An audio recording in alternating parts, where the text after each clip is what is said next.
What if something is missing from our maps? What if there were other continents before Atlantis? Mu and Lemuria? Sailors spoke of them, geologists wrote about them, cartographers drew them, and then they fell silent. Who erased them from the face of the earth and from our memory? This is not just a myth. These are traces of erased worlds that someone does not want us to find. We dive into an investigation where every map is a clue and every loss is a key to the truth. Sometimes the most terrifying secrets are not hidden in dungeons or secret laboratories. They are hidden on the surface of a map, in its blank spots, in areas of silence. The places that are now marked as oceans were once land. This is not the claim of mystics or science fiction writers, but of ancient maps, ship logs, and geological hypotheses from the 19th century. Two names stand out among them: Mu and Lemuria. These are phantom continents whose existence is disputed, ridiculed, and at the same time stubbornly returns in different forms in different eras. If Atlantis became a symbol of utopia, then Mu and Lemuria are the shadow of forgotten geography, erased from the face of the earth not only by nature, but perhaps also by human will. Let's start with a fact. On many maps created during the Age of Discovery, there are outlines of land masses that no longer exist today. These images were not the product of imagination. Cartographers drew them based on sailors' accounts, traders' stories, and scientists' guesses. Orontius Finer's 16th century map, for example, depicts Antarctica without ice cover, or, more precisely, with outlines that surprisingly match modern data on its relief under the ice. Such maps are not just curiosities. They raise serious questions. How could ancient people have known the outlines of lands that, according to official science, were inaccessible until the 20th century? Mu appears on such maps in the Polynesian region. On some, it is depicted as an archipelago, on others as a single continent. The name Mu was first introduced into common usage by researcher James Churchward in the late 19th century, who claimed to have received knowledge about the ancient continent from Indian priests. He described Mu as the homeland of a great civilization that preceded all known cultures. According to his version, the inhabitants of Mu possessed technologies that allowed them to use the Earth's energy and control nature. The catastrophe that engulfed Mu, he said, was sudden and global. Earthquakes, eruptions, tsunamis, and everything disappeared. Lemuria, however, did not arise from mystical predictions, but as a strictly scientific hypothesis. In the mid-19th century, zoologists and geologists tried to explain the strange distribution of species. Why, for example, are lemur fossils found in Madagascar and India, but nowhere in between? Scientist Philip Sclater proposed a hypothesis. Once upon a time, there was a continent between these two regions, across which animals migrated. He named this continent Lemuria. Later, this idea was picked up and developed by occult schools, especially theosophists, who turned Lemuria into the ancestral homeland of humanity. But if Lemuria and Mu were part of scientific and esoteric theories, why is it not customary to talk about them seriously today? Why have the maps depicting them been removed from exhibitions, hidden in archives, or disappeared altogether? Why does science, which allows for the existence of sunken microcontinents, categorically refuse to discuss the possibility of the existence of these particular ones? The history of Mu and Lemuria is a history of conflict between official science and alternative sources of knowledge. It is a dispute about what constitutes proof. Only archaeological finds, or can evidence from maps, myths, and oral traditions be taken into account? Could it be that these lands really existed, but were wiped out not only by water, but also by someone's will? The first chapter of our investigation reveals not just a geographical mystery, but an ideological front. We will search for traces of Mu and Lemuria in sailors' diaries, forgotten archives, the works of geologists, and the secret doctrines of esoteric orders. We are not claiming anything for certain. But if these phantom continents really did exist, who wanted us to forget about them, and why? According to numerous historical accounts, the first stories about sunken lands did not come from scientists or mystics, but from people who trusted their eyes and the wind.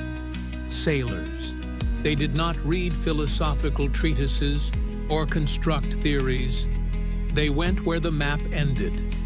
Their notes are modest phrases in ship's logs, often written with a trembling hand by the light of a lantern in the hold. And in these records, references appear again and again. Unknown shore. Landmarks not indicated in the instructions. Magnetic anomalies, as if the Earth were beneath us. This is how the first real hints of the existence of Mu and Lemuria arose. Not as legends, but as possible coordinates. During the Age of Discovery, maritime powers such as Spain, Portugal, and Holland equipped expeditions in search of new lands and routes. Maps were not created by academics, but based on oral reports, sketches from ships, and unverified rumors. Nevertheless, they became the basis for navigation for centuries. It is on such maps that the shadows of continents appear that do not fit into our current picture of the world. In some surviving copies, you can see the outlines of land between Africa and India, in the place of the modern Indian Ocean plate. The name Lemuria would appear later, but the outlines existed long before the term. In the Pacific Ocean, there are also traces of land where today there are only waves.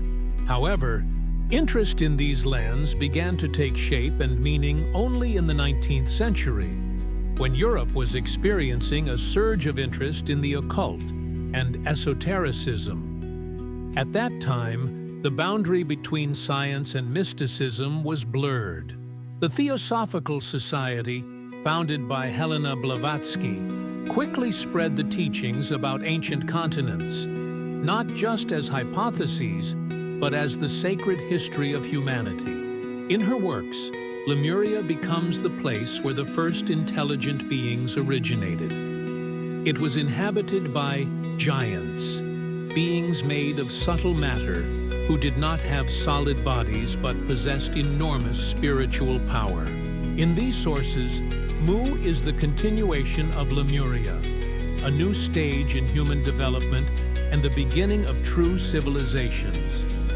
It is believed that with the disappearance of Mu, humanity's connection with higher powers was severed. Interestingly, the same ideas are echoed in other parts of the world. For example, Polynesian legends mention the Great Land, which sank after a war of the gods. The Aborigines of Australia have a legend about a land that connected the continent with Madagascar. Japanese chronicles tell of a southern land with temples made of light. All of this coincides with ideas about phantom continents. At the same time, geologists are recording the first coincidences. Paleontologists note that species of animals and plants now separated by seas clearly existed on the same land in the past. Lemurs, coral species, and fossil plants all hint at a common past. The scientific community is divided. Some demand recognition of Lemuria as a real continent, while others stubbornly insist on plate drift. But if the theory of drift only appeared in the 20th century, what guided researchers before that? At the same time, there was a flood of books and magazines describing hypotheses about Mu, Churchward, Plato, Spencer, Copper. All of them touched on the topic of lost worlds in one way or another. And although most of them were later ridiculed, one strange thing cannot be overlooked. Almost all of these works refer to sources that no longer exist today. Either they were invented or they really disappeared from libraries, archives, and collections. If the maps of Mu and Lemuria are mistakes, why are they so persistently repeated in different parts of the world? Why do drawings made in Spain match Japanese sketches? Why do the legends of peoples who never knew each other preserve such similar images? This leads to the idea that perhaps what we are dealing with is not fiction, but collective memory, a memory of what once was and was erased. We will continue to search for this memory in the next chapter. The story of Lemuria did not begin in occult treatises or aboriginal legends. It was born in the pages of a scientific journal in the mid-19th century, when English zoologist Philip Sclater asked a simple but, at the time, unanswerable question. Why are lemurs, primitive semi-apes, found in Madagascar and India, but absent in Africa and the Middle East, which separate these two territories? He hypothesized that there was once a land bridge between these regions that animals could migrate across. He named this bridge Lemuria, after the lemurs, the very creatures that were the starting point for this strange scientific myth. Sclater's idea was not as fantastic as it might seem. At that time, the concept of continental drift did not yet exist. Alfred Wegener's theory explaining that continents move and can split apart would not appear until the 20th century, and for a long time it was considered heresy. In the meantime, science had no other explanation for the distribution of species. Geologists, paleontologists, and zoologists took the Lemuria hypothesis seriously, discussed it at conferences, and published maps. It became popular among European scientists, and soon the image of Lemuria began to go beyond the realm of purely biogeographical theory. The real rebirth of the idea came when mystics took an interest in it. The Theosophical Society, which emerged in the last decades of the 19th century, became a central platform for rethinking human history. Helena Blavatsky wrote in her works that Lemuria was not just a vanished continent, but the cradle of one of the previous root races of humanity. According to her, Lemuria was inhabited by giant beings endowed with clairvoyance and able to communicate with the world through thought. They did not build cities or wage war. Their goal was spiritual development and harmony with nature. Only after their disappearance did the decline of humanity begin, culminating in the materialistic civilization of Atlantis. This version of Lemuria spread quickly. It was accepted by followers of Blavatsky, Freemasons, Roriks, and even some scientists who combined religious mysticism with natural sciences. Maps depicting Lemuria as a giant continent connecting Madagascar, South India, and Antarctica became popular in esoteric circles. The scientific image of the hypothetical landmass was transformed into a mystical ancestral homeland, a land of the Golden Age. It was this Lemuria that became the hero of countless novels, philosophical treatises, and pseudoscientific studies. But science took a different path. With the advent of plate tectonics, the Lemuria hypothesis lost its relevance. It was established that ancient continents did indeed separate and connect, but the existence of a single landmass between India and Africa was deemed impossible. Geologists began to interpret the similarities in flora and fauna as the result of other processes: migration, isolation, and adaptation. Maps showing Lemuria were removed from textbooks. Scientists who continued to study it risked their reputations. Nevertheless, the idea did not disappear. Lemuria lived on in novels, in the works of esotericists, in the traditions of some religious schools. It was too beautiful, too attractive to disappear. It provided answers to eternal questions. Where did we come from? Why is the world the way it is? And can we restore the lost harmony? For some, Lemuria is a symbol of paradise lost due to pride. For others, it is proof that science can be deceived. But the fact remains, the reality of Lemuria was once seriously discussed, and it was banished not because of facts, but because of a paradigm shift. If Lemuria began with a scientific misunderstanding, then Mu is a child of mysticism. This continent did not just appear on the map. It arose from a mysterious fusion of spiritualism, Eastern religions, and colonial romanticism. The history of Mu begins with James Churchward, a British officer, engineer, and traveler who served in India in the late 19th century. It was there, according to his own account, that he met a high-ranking Indian priest who gave him access to the ancient Nayakal tablets. These mysterious tablets, supposedly written in an unknown language, contained knowledge about an ancient civilization that existed on the giant continent of Mu.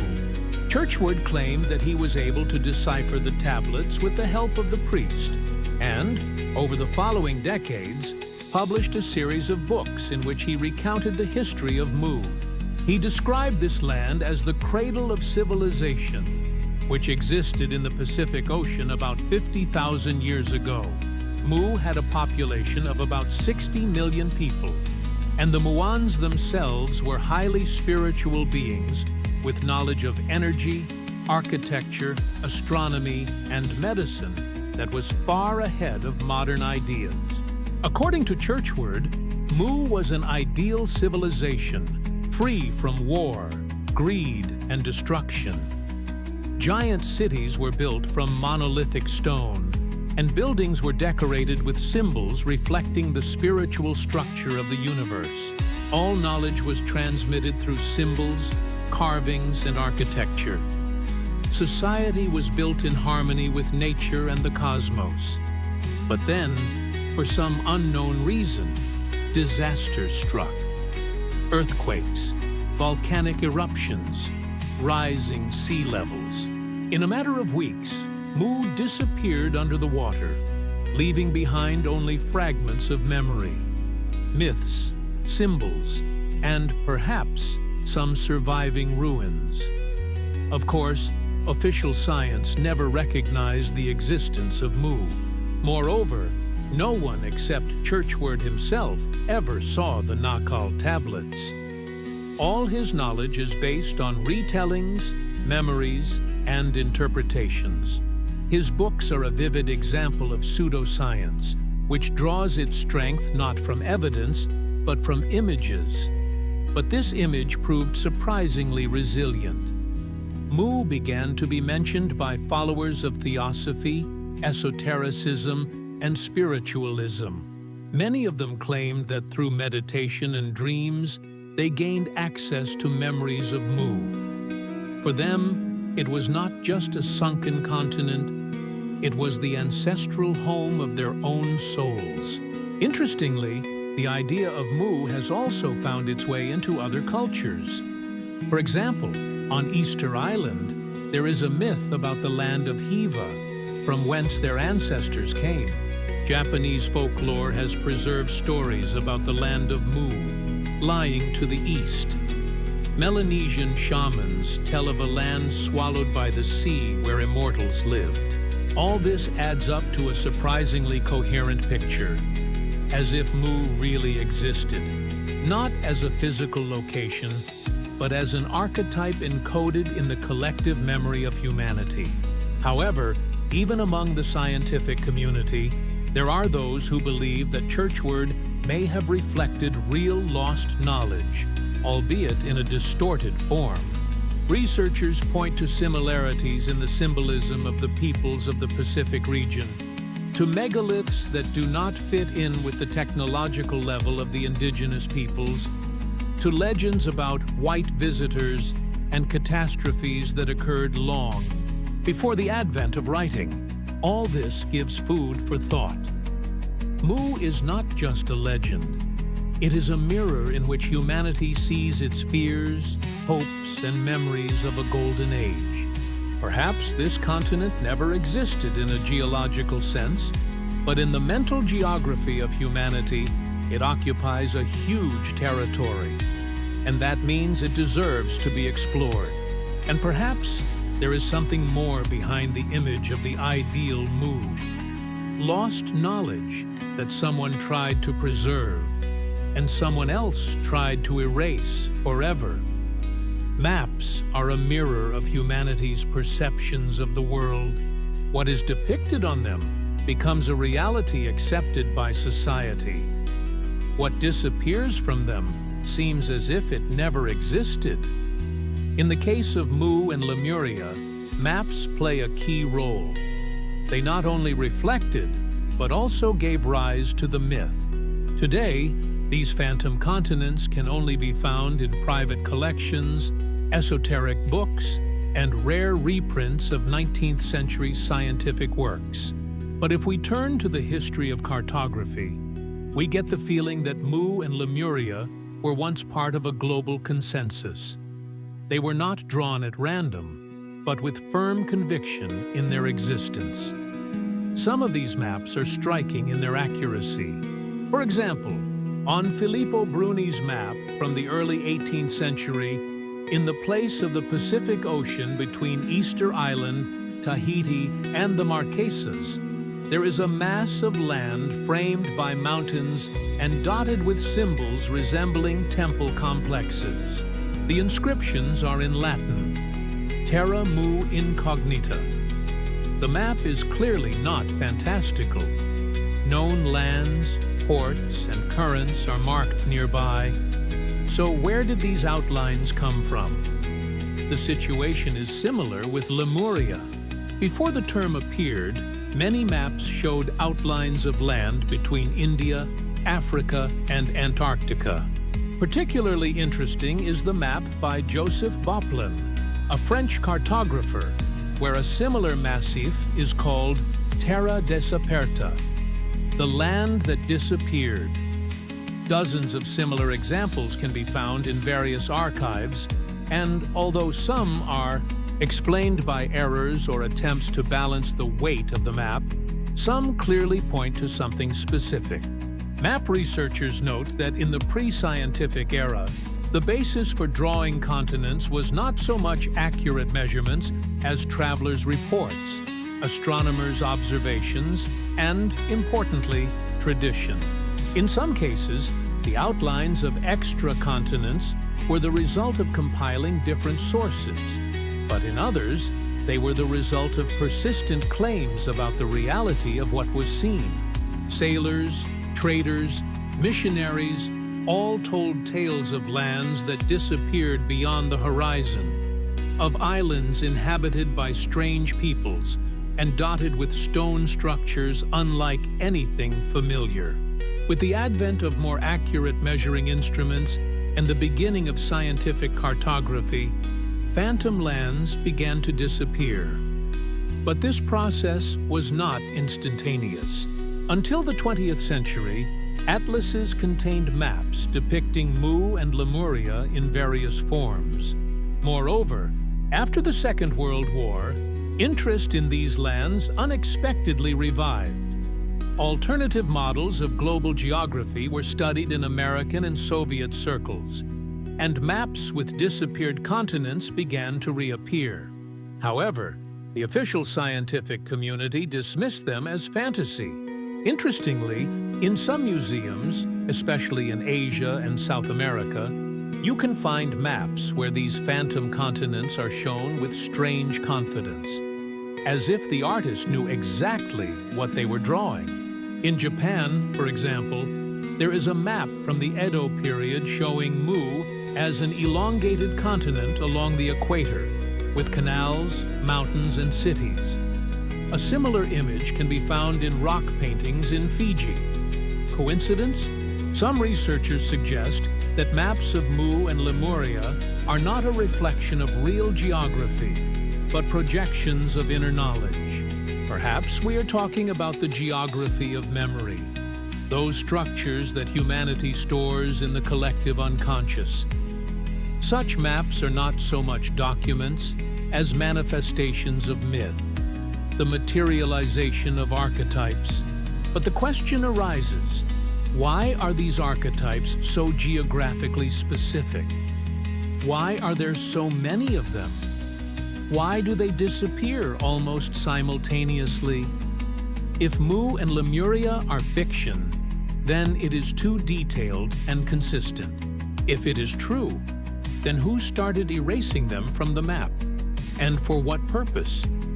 When a hypothesis becomes inconvenient, it is not refuted.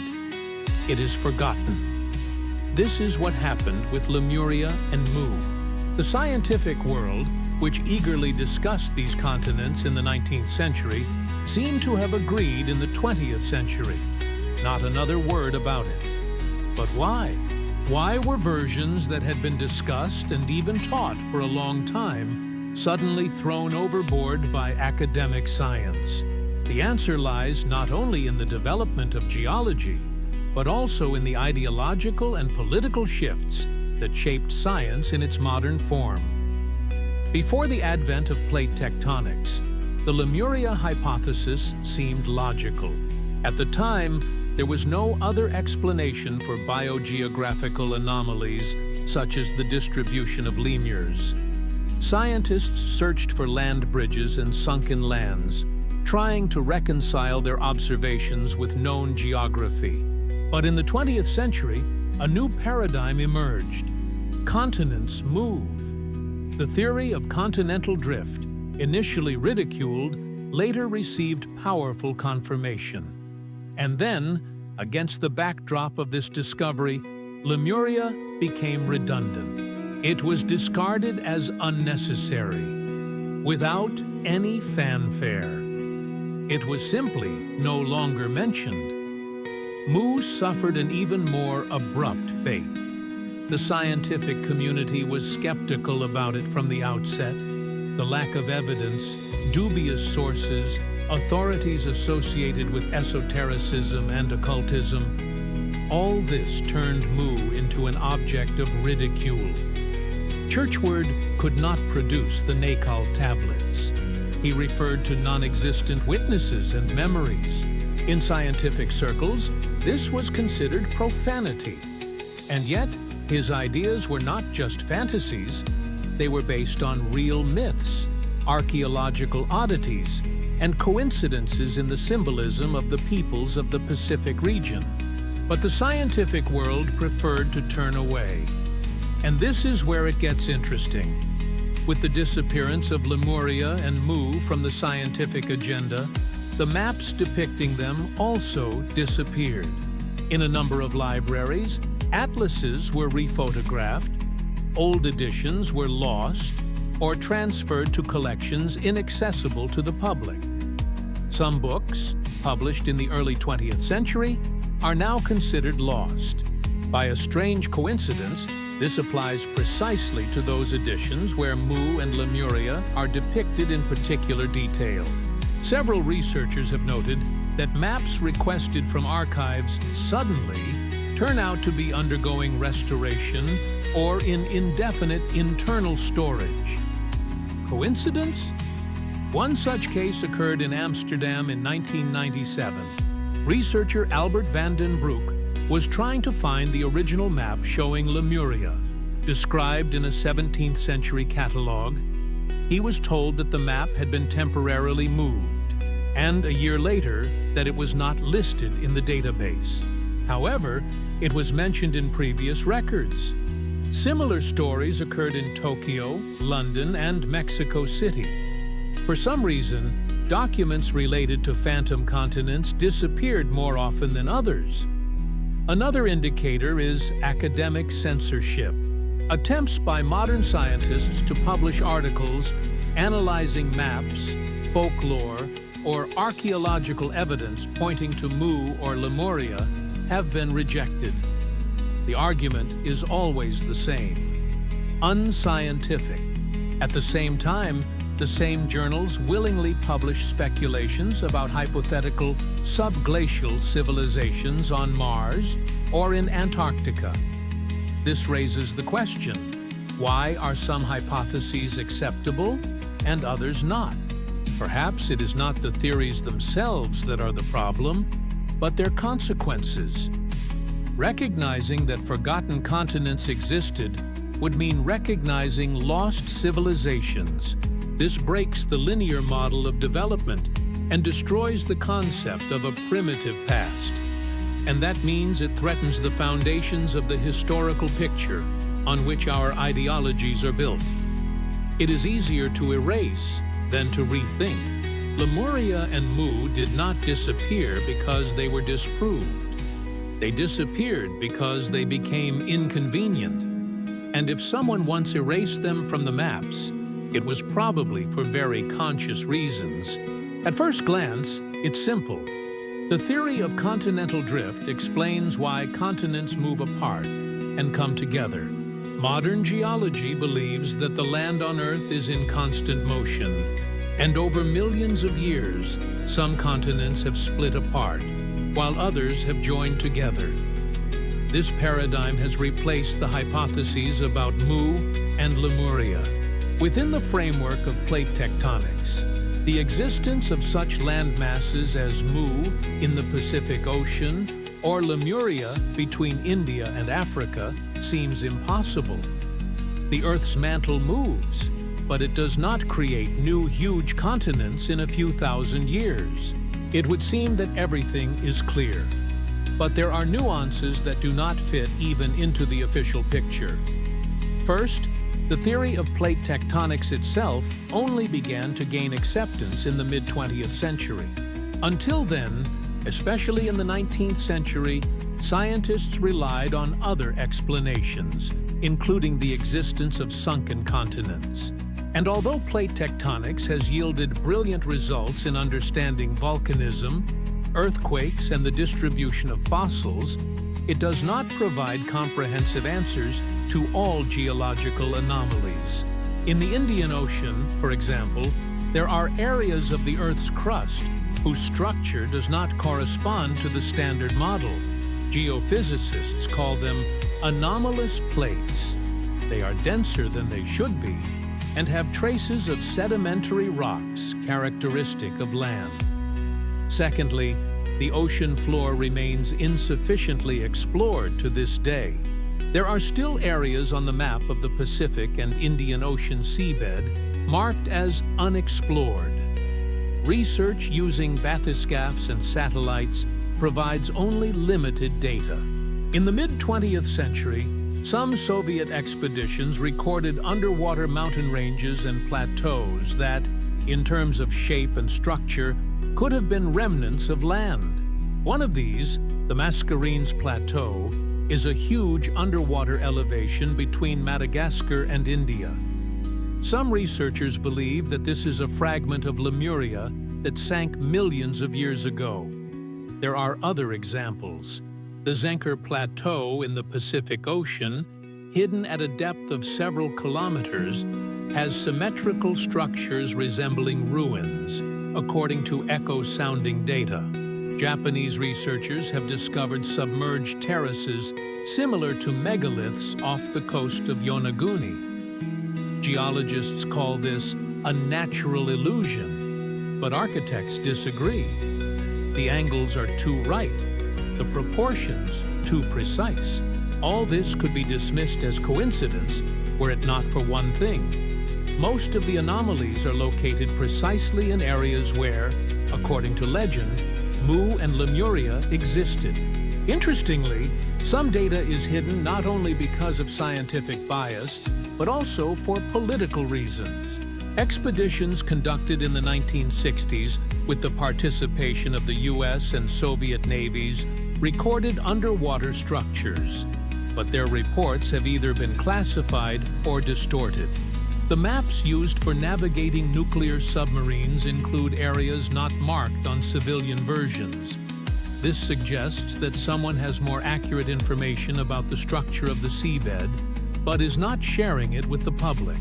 Modern geology is not absolute truth, but only one of the models created by humans to explain the world around us. It is effective, but incomplete. And it is precisely where gaps arise that space for forgotten theories emerges. Mu and Lemuria may have been victims not only of geological disasters, but also of scientific dogma. Perhaps they really did exist, as temporary land masses, as raised and then disappeared land masses. Perhaps they were different in nature, not permanent continents, but unstable formations associated with underground activity. It was easy to erase them from reality. All it took was to declare them impossible. But the ocean remains silent. And in this silence, among the anomalous structures, lie traces of what science is not yet willing to acknowledge. Sometimes what should be evidence disappears without a trace. In the case of Mu and Lemuria, it was not only maps and books that disappeared, but also artifacts. Objects that could have confirmed the existence of sunken civilizations were lost, removed from circulation, or declared fakes. Too often for this to be explained by chance alone. The disappearance of traces is part of the same mystery as the disappearance of the continents. It is as if someone has been cleaning up history. One such case is the 1924 discovery off the coast of Nauru. There, while exploring phosphate deposits, workers found fragments of strange stone slabs with symbols unlike those found in Polynesia or Europe. Research showed that the material was basalt, which is not found on the islands of the archipelago. Scientists involved in the analysis stated that the slabs could have been fragments of platforms or wall decorations. They were sent to the Sydney Museum, but 5 years later, they were lost during the reorganization of the collection. No documentation has survived. Today, only newspaper articles and a single black and white photo remain as reminders of these plates. A similar story occurred in the early 1960s in Chile. During marine excavations in coastal caves, fragments of pottery with unusual ornamentation and 3 stone masks, clearly not of Inca origin, were discovered. One of them had symmetrical holes and a striking resemblance to images of Lemurians from esoteric texts. These finds were supposed to go to the University of Santiago, but soon the local authorities declared them objects of no cultural value and sent them to an unknown storage facility. Their whereabouts are still unknown. There were other cases. In India, in the state of Tamil Nadu, fishermen repeatedly pulled fragments of carved stones with geometric patterns out of the water. One of these stones, a hexagonal slab with a spiral image, aroused the interest of researchers. When archaeologists arrived at the site, they discovered traces of underwater structures resembling building foundations. The investigation did not last long. After a few months, the project was halted, funding was cut, and the report was not published. One of the participants later admitted to journalists that they found too much, too quickly. There is also information about the disappearance of collections. In the 1930s, there was a private museum of Eastern archaeology in Germany, which housed artifacts from excavations in Tahiti and New Guinea. Among them were stone heads, bas-reliefs with unknown writing, and bronze mirrors. After the start of World War II, the collection was requisitioned and then disappeared. According to former employees, some items had engravings that could not be deciphered in any known language. All that remains of it are scans of the catalog published in a private newsletter 2 years before the war. Too many disappearances, too few explanations, and a logical question arises. If all this is fiction, why destroy the artifacts? Why do books disappear from shelves so often, especially those that mention material evidence? Why are underwater footage lost, fragments disappearing from museums, and researchers forced to sign non-disclosure agreements? There is a theory that the real reason is not a desire to hide fantasy, but the danger of acknowledging an alternative history. A history in which humanity has started over more than once.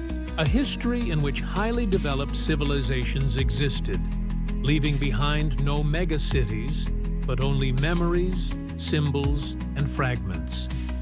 And perhaps these traces are not lost. They are hidden somewhere, in private collections, in closed archives, in the basements of institutes. They were not destroyed. They were simply removed from view. If Mu and Lemuria really existed, or at least partially, the question arises, who and why would hide their traces? This is not an idle question. There are many examples in human history when information became too dangerous to be made public.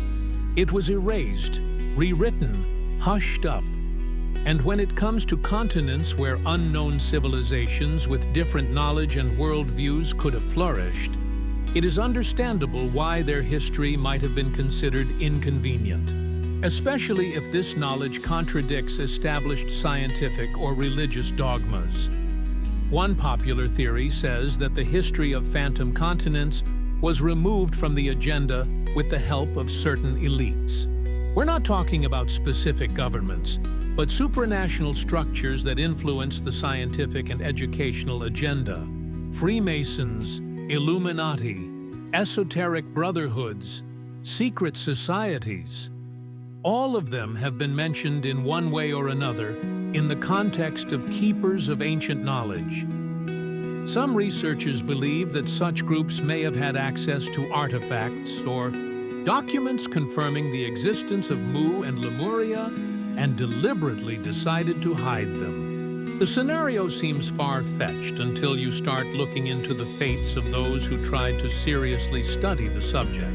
Scientists, journalists, and independent researchers have often faced obstacles far more serious than the skepticism of their colleagues.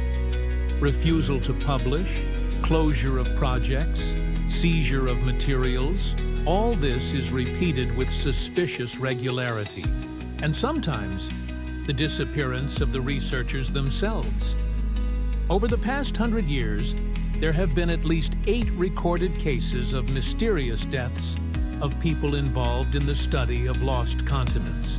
Some of them occurred under strange circumstances, drowning without witnesses, accidents on empty roads, sudden heart attacks in healthy people. It is also interesting how references to it disappeared. A series of comparisons of encyclopedias and school textbooks in different countries was carried out. In publications up to the mid-20th century, references to Lemuria can be found as a hypothesis worthy of discussion. In later ones, it disappears completely. Mu is not even mentioned. In digital libraries, filters do not return books with the keywords Mu continent or Nayakal tablets, although they are listed in the catalogs. When researchers make a manual request, The documents are either temporarily unavailable or incorrectly entered. Some conspiracy theorists believe that this erasure of traces is part of a large-scale program to control collective memory. If humanity only remembers the history it is allowed to remember, then it becomes controllable. Oblivion is one of the most powerful tools of power, and Mu and Lemuria are ideal victims. They do not fit into the evolutionary model. They break the idea of progress as a linear chain. They introduce the idea that humanity did not start from scratch, but perhaps from a height that it later lost. But there is another version, a more subtle one. The concealment is not necessarily deliberate. Sometimes it is the result of a cultural filter, when science itself draws the boundaries of what is acceptable. Anything that does not fit into the existing model is ignored. This is how academic immunity works. It rejects the foreign not because it is dangerous, but because it cannot be verified within the accepted system. Mu and Lemuria are just such cases. Nevertheless, oblivion is not erasure. The history of phantom continents lives on, in stories, legends, and strange discoveries. It is not dead. It just does not fit in. And everything that does not fit in either destroys the framework or waits for its moment. Every mystery has its guardian. In the history of lost continents such as Mu and Lemuria, a logical question arises. If these lands really existed, who was interested in their oblivion? Who decided to erase all mention of them, destroy artifacts, rewrite maps, and change the scientific agenda? And why? The answer to this question cannot be reduced to a single conspiracy. But a careful study of history reveals many threads leading to various organizations, institutions, and power structures for which the recognition of alternative history would be inconvenient, if not dangerous. First and foremost is the academic system. Modern science is based on paradigms, stable models of the world on which research, funding, and reputation are built. Recognizing the existence of Mu or Lemuria would undermine the credibility of those who have spent decades asserting their impossibility. This would have a domino effect. If they were wrong about this, where else could they be wrong? The academic community guards its own model of the world as zealously as the church guards its dogmas. Any theory that could shake its foundations is declared pseudoscience and excluded from discourse. However, scientists are not the only ones playing a role in this process. Geopolitics is another key factor. Knowledge is power. If the existence of an ancient, highly developed civilization whose level is comparable to or even surpasses ours is confirmed, it radically changes the balance of power. Who controls such knowledge? Who will be the first to find its remains? For superpowers, the recognition of Mu and Lemuria is not an academic question, but a strategic threat. After all, if such civilizations existed, their technologies may have survived. And if so, they can be used. There is evidence that in the mid-20th century, the intelligence services of several countries were analyzing anomalous finds collected around the world. Among them are maps of Mu, carved artifacts, and texts allegedly deciphered from unknown languages. These materials were not destroyed. They were confiscated and placed in special storage facilities. One such facility is a well-known organization that studies unidentified objects and inconvenient artifacts. Rumor has it that similar departments exist in the world's largest museums. The mechanism is simple. If an artifact does not fit into the chronology, it does not make it into the exhibition. There are also secret societies which, according to a number of sources, considered Mu and Lemuria to be sacred lands. Freemasons, Theosophists, followers of the Hermetic tradition, all of them mention a lost homeland from which humanity came and to which it must return. According to their teachings, Mu and Lemuria are not just continents, but keys to understanding spiritual evolution. If such societies really do hold this knowledge, they have no interest in spreading it widely. Knowledge, according to their logic, is given to those who are ready. Finally, structures that stand above national interests are woven into this picture. Transnational elites, financial and ideological centers. For them, the past is a tool. By shaping perceptions of the past, they control perceptions of the present and the direction of the future.